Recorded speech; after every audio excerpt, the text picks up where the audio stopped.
I was John the Baptist. Not the most conventional name, I suppose. But then again, I wasn't exactly your run-of-the-mill prophet either. It all began on a night much like the one in Master Van Gogh's Starry Night. The sky was alive, you see, swirling, pulsing, speaking to me in a language only my soul could understand. Prepare the way of the Lord, make his path straight. Those words, they changed everything. Suddenly, my path was clear. Well, metaphorically speaking, the actual path was anything but clear, all swirling brushstrokes and vibrant hues. In that moment, I felt a change within me. It was as if the very brushstrokes of my existence were being repainted with a new purpose. The canvas of my life was about to become far more colourful.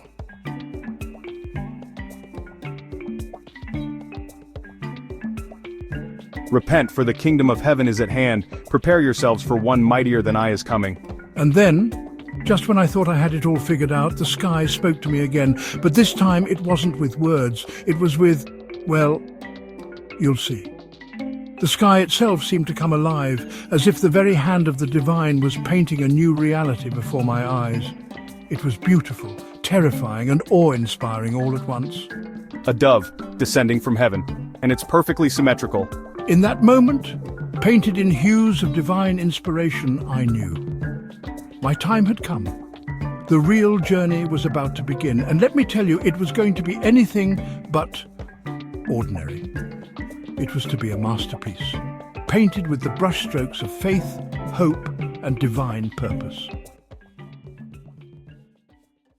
Now, you'd think that after receiving a divine vision, I'd be all set, ready to go. But well, let's just say self-doubt is a persistent little brushstroke in the canvas of life. Me? Prepare the way? I can barely prepare a decent locust stew. And so, with all the confidence of a man wearing camel's hair in the desert heat, I stepped out of my solitude and into, well, a slightly less solitary solitude. Repent, for the kingdom of heaven is at hand. And, maybe consider a more earthy color palette for your robes. Just a thought. As I preached, I couldn't help but wonder about the one who was to come after me. The one whose sandals I was unworthy to carry. Though between you and me, I was doing pretty well with my own sandals. I baptize you with water, but are those fish in your beard? It's a new fashion, very avant-garde, very impressionist. With each baptism, each soul touched, I felt my purpose growing stronger. And then, there he was, the one I had been preparing for, standing there looking, well, suspiciously well-groomed for a carpenter's son. Oh my, is it too late to get a quick haircut? Maybe trim this beard a bit?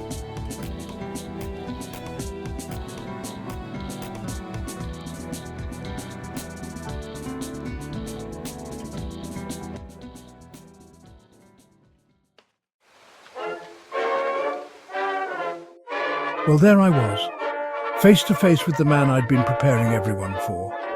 And let me tell you, I felt about as worthy as a paintbrush without bristles in a museum full of masterpieces. I need to be baptized by you, and do you come to me? The moment those words left my mouth, it was like someone had drained all the color from the world. And then, silence. The kind of silence that's so loud it drowns out everything else. Even the voice in my head telling me I was a fraud was momentarily stunned into silence. Quite an achievement, really. Let it be so now. It is proper for us to do this to fulfill all righteousness. His words, they were like a master artist adding the perfect stroke to a painting. Suddenly, everything made sense. Well, maybe not everything. I still didn't understand why camel hair was so itchy, or why locusts couldn't taste more like chicken. Right. Yes, of course, fulfilling righteousness. I can do that, I think. It can't be harder than color coordinating locusts with wild honey, right? All right then, let's make some holy water, and hopefully not mess up the brushstrokes of destiny in the process.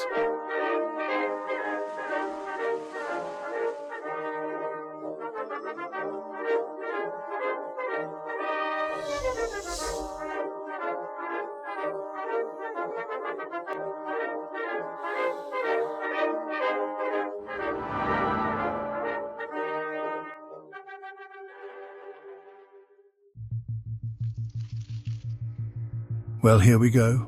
The big moment. The brushstroke that would change the canvas of history forever. No pressure, right?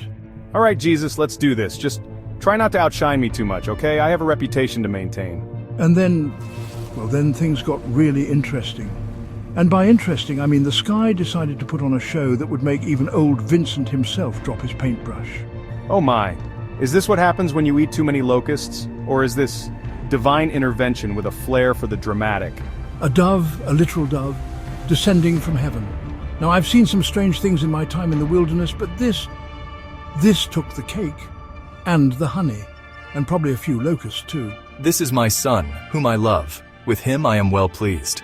So, I guess your father approves. Did he ever show up at your carpentry shows like this? And just like that, it was over. The sky calmed down, the dove flew off, probably to star in someone else's epiphany. But nothing would ever be the same. Least of all, me.